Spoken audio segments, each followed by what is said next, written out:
முடங்கிய Hollywood திரை உலகம் விஜய் அரசியல் என்றைக்கு காரணம் இதுதானா? என்ன காரணம் அப்படின்னா, ஓடிடி தளங்கள் வந்ததுக்கு அப்புறம் திரைப்படங்கள் திரையரங்குகளில் ஓடுவது அப்படிங்கிறது பெரிய வெற்றியாக கருதப்படும் நிலை உருவாக்கி இருக்கு. முன்னாடியெல்லாம் 1 வருஷம் 2 வருஷம் அப்படின்னு தியாகராஜ பாகவதர் படங்கள்லாம் ஓடி சாதனை படைச்சது. ஹரிதாஸ் அப்படிங்கிற திரைப்படம் ஒரே தியேட்டர்ல 3 ஆண்டுகள் ஓடி இருக்கு. 3 தீபாவளிகளை கண்ட ஒரே திரைப்படம் அப்படின்னும் இதை இன்னைக்கும் வியந்து பாராட்டுறாங்க அந்த படத்தை.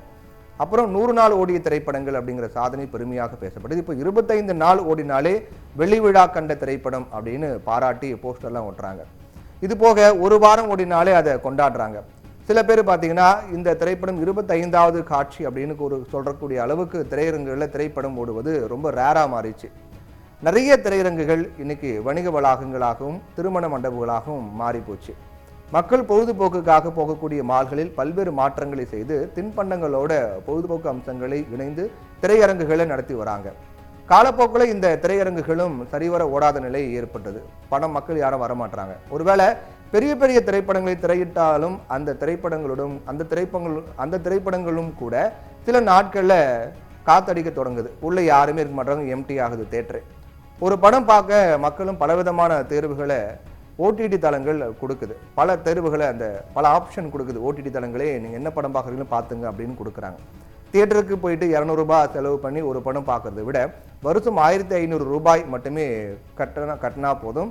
ஆயிரக்கணக்கான திரைப்படங்களை ஓடிடி தளம் மூலமாக வீட்டில இருந்தே குடும்பத்தோட கண்டு மகிழலாம். லாக்டவுன் காலத்தில் வாரம் ஒரு புதுப்படம் பார்த்தே ஆக வேண்டும் அப்படிங்கிற இந்த சினிமா ரசிகர்களுடைய பசியை போக்கியது ஓடிடி தளங்கள் தான். சூரரை போற்று, சர்பெட்டா பரம்பரை, மூக்குத்தி அம்மன் போன்ற பெரிய படங்களும் டைரக்டா ஓடிடிலேயே வந்தது, தியேட்டர்ல வரல. லாக்டவுன் காலத்தில் மக்கள் ஓடிடி தளங்களில் படம் பார்ப்பதை வழக்கமாக்கிட்டாங்க. ரஜினி, கமல், விஜய், அஜித் போன்ற பெரிய நடிகர்களுடைய படங்களும் அதிக பட்ஜெட் படங்களும் தியேட்டர்ல ரசிகர் பட்டாலும் குவியும். அந்த படங்களுக்கு திரையரங்குகளில் அதிக ஸ்கிரீன்கள் கிடைக்கும். ஆனா திரையுலகில் அடுத்த வரிசையில் இருக்கக்கூடிய நடிகர்களின் படங்களுக்கு கம்மியான ஸ்கிரீன் தான் கிடைக்குது தியேட்டர்ல.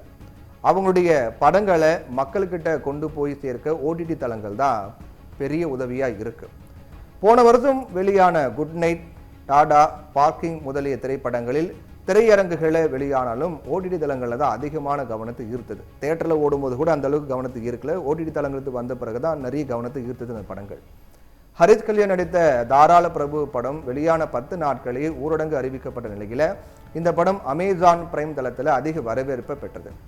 சமீபத்தில் இவருடைய நடிப்பில் வெளிவந்த பார்க்கிங் படமும் வெளியான சில நாட்களில் தமிழகத்தின் அநேக இடங்களில் வெள்ளப்பெருக்கு ஏற்பட்டதால திரையரங்குகளில் பெரிய அளவில் கவனிக்கப்படலை. ஆனால் ஓடிடி தளத்தில் வெளியான பின்னரே சமூக ஊடகங்களில் பார்க்கிங் திரைப்படம் பேச்சு பொருளாச்சு. ஓடிடி தளங்கள் மூலமாக உலகத்தில் இருக்கக்கூடிய எல்லா மக்களும் எந்த மொழி படமாக இருந்தாலும் பார்க்க முடியும். ரீமேக் படங்கள், டப்பிங் படங்கள் அப்படின்னு இப்போ தனித்தனியாக தேவைப்படுறது கிடையாது. படம் நல்லா இருந்தா தேடி போயிட்டு சப்டைட்டில் உதவியோடு அந்த படத்தை பார்க்குறாங்க. இதுவே என் போன்ற இளம் நடிகர்களுக்கு உலகம் முழுவதும் அடையாளம் தருகிறது அப்படிங்கிற உண்மையும் மறுக்க இயலாது. இளம் நடிகர்களுக்கு இந்த ஓடிடி தளங்கிறது ஒரு பெரிய அடையாளம் தருதுங்கிறதுல மாற்றுக்கிறது கிடையாது. இந்த நிலையில ஹாலிவுட் திரையுலகம் கூட இப்போ முடங்கி இருக்கு அப்படின்றாங்க. 10 ஆண்டுகளுக்கு மேலாக திரைத்துறையில நெட்ஃபிளிக்ஸ் அப்புறம் ஹூலு போன்ற புதிய ஓடிடி தளங்கள் போட்டியிட ஹாலிவுட் ஸ்டுடியோக்கள் போராடி வந்ததால் ஹாலிவுட்டினுடைய வணிகம் வளர்ந்து வந்துச்சு. ஆனால் மே 2023ஆம் ஆண்டு ஹாலிவுட்டினுடைய எழுத்தாளர்கள் வேலைநிறுத்தம் செய்ய தொடங்கியதிலிருந்து இந்த வளர்ச்சி நின்று போச்சு. இந்த வேலைநிறுத்தங்கள் பல மாதங்கள் நீடிச்சது. 1960களுக்கு பிறகு முதல் முறையாக எழுத்தாளர்கள் மற்றும் நடிகர்கள் 2 தரப்பும் இணைந்து இதில் ஈடுபட்டது ஹாலிவுட் திரைப்பட தயாரிப்புகள் திறம்பட நிறுத்தியது. ஆனால் இந்த வேலை நிறுத்தங்கள் முடிவடைந்த ஓராண்டில் மீண்டும் வளர்ச்சி அடையும் அப்படின்னு எதிர்பார்த்த நிலையில ஹாலிவுட் திரைப்பட தயாரிப்பு முடங்கிச்சு. இப்படிப்பட்ட நிலையில ரஜினி, விஜய், அஜித் போன்ற வெற்றி நாயகர்களாக இருக்கக்கூடியவங்களுடைய திரைப்படங்களும் கடந்த காலத்தை போல ஓடுறது கிடையாது. இவ்வளவு கதைக்கு பின்னால் விஜயனுடைய அரசியல் என்ட்ரியும் இணைந்து பேசப்படுது. ஓடிடி தளங்கள் ஆக்கிரமிப்பால் இனி மக்களிடையே அடையாளம் காணவும் அதிகாரத்தை பெறவும் இதுதான் சரியான தருணம் அப்படின்னு விஜய் கருதுவதாக சொல்லப்படுது. அரசியல்ல நுழைவதற்கும் சரியான காலக்கணிப்பு அவசியம்தான் என்பதை மறந்துவிட முடியாது. இதே காரணத்துக்காக கூட விஜய் அரசியல் நுழைந்திருந்தாலும் கூட அவரது கொள்கைகள் செயல்பாடுகள் மூலமாக தான் அரசியலும் நிலைத்திருக்க முடியும். ஓடிடி தளங்களால் திரையுலகம் தடுமாறுவதைப் போல சமூக ஊடகங்களால் இன்றைய மேடை பேச்சும் பொதுக்கூட்டமும் கூட ரொம்ப ரேரா மாறி போச்சு. அதனால காலமற்ற அந்தந்த காலத்துக்கேற்ப அரசியலை தேர்வு செய்தாலும் அரசியல் நிலைமைகளிலும் இப்போ இருக்கக்கூடிய மாற்றங்களை கணித்து செயல்பட்டாலே வெற்றி பெற முடியும்.